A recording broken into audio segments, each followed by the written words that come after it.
ইতিহাস সেরা আর সবচেয়ে বড় বিশ্বকাপ ফুটবলের আসর এখন রূপ নিয়েছে 4 বিশ্ব চ্যাম্পিয়নের মহাযুদ্ধে। 48 দলের গ্রুপ পর্ব আর 32 দলের নক আউটের কঠিন বাঁধা পেরিয়ে 2026 বিশ্বকাপের রোমাঞ্চ এখন শেষ চারে, যেখানে ট্রফি জয়ের লড়াইয়ে টিকে আছে কেবল 4 পরাশক্তি। আগামী 15 জুলাই রাত 1টায় মুখোমুখি হচ্ছে 1998 ও 2018-র চ্যাম্পিয়ন ফ্রান্স এবং 2010-এর ট্রফি জয়ী স্পেন। আর ঠিক তার পরদিন অর্থাৎ 16 জুলাই একই সময়ে ফাইনালে ওঠার মহা লড়াইতে মুখোমুখি হবে তিনবারের বিশ্ব চ্যাম্পিয়ন আর্জেন্টিনা এবং 1966 সালে ট্রফি জয়ী ইংল্যান্ড।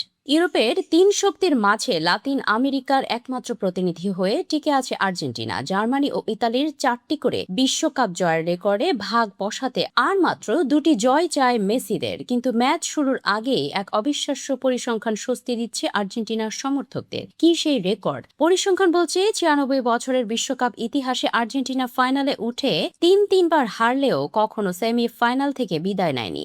আল বিসেলেস্তেরা এই পর্যন্ত মোট 6বার ফাইনাল খেললেও সেমিফাইনালের মঞ্চে লড়েছে 5বার। কারণ 1978 সালে তারা যখন প্রথমবার চ্যাম্পিয়ন হয় তখন ফরম্যাট অনুযায়ী কোনো সেমিফাইনাল ছিল না, আর বাকি যে 5বার তারা সেমিতে উঠেছে প্রতিবারই মাঠ ছেড়েছে জয়ের উল্লাসে। 1930 সালের প্রথম বিশ্বকাপে তারা যুক্তরাষ্ট্রকে ওড়ায় 6-1 গোলে। 1986 সালে ম্যারাডোনার জাদুতে বেলজিয়ামকে হারায় 2-0-তে। 1990 সালে স্বাগতিক ইতালিকে আর 2014 সালে নেদারল্যান্ডসকে টাই ব্রেকারে কাঁদিয়ে ফাইনাল নিশ্চিত করে তারা। আর সর্বশেষ 2022 কাতার বিশ্বকাপে ক্রোয়েশিয়াকে 3-0 গোলে উড়িয়ে ফাইনালে উঠেছিল মেসিরা। অর্থাৎ সেমি-ফাইনালের মঞ্চে আর্জেন্টিনার সাকসেস রেট 100%। ইতিহাস যতই আর্জেন্টিনার পক্ষে কথা বলুক না কেন, 1966 সালের পর দ্বিতীয় ট্রফি জয়ের জন্য ক্ষুধার্ত ইংল্যান্ডকে হারানো মোটেও সহজ হবে না। বিশ্বকাপের মঞ্চে এবারই প্রথম শেষ চারের লড়াইয়ে মুখোমুখি হচ্ছে এই দুই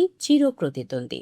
আর্জেন্টিনা শিবিরে মেসি, লাউতারো আর আলভারেজরা দারুণ ছন্দে থাকলেও ইংল্যান্ডের আছে হ্যারি কেইন, জুড বেলিংহাম আর বুকাও সাকার মতো বিধ্বংসী আক্রমণ ভাগ, যাদের গতি আর নৈপুণ্যে দিশেহারা যে কোনো প্রতিপক্ষ। চলতি আসরে আর্জেন্টিনার ম্যাচগুলোয় রেফারিং নিয়ে কিছু বিতর্ক তৈরি হলেও মাঠের ভেতর গতিময় ফুটবল খেলেই সব জবাব দিচ্ছে স্কালোরির দল। শিরোপা ধরে রাখার এই অন্তিম লড়াইয়ে নিজেদের সেরাটা দিতে প্রস্তুত দুই দলই।